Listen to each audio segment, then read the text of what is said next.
پاچال یا پیشخوان جهت کسب و کارهایی که در فضای باز یا بیرون از مغازه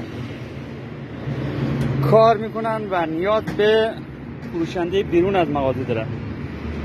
این کار فلزی با رنگ چکشی، پایه های ترمزدار، چرخ ها جهت جابجایی راحت، همچنین صندلی ها جهت نشستن فروشنده پشت میز پاچال.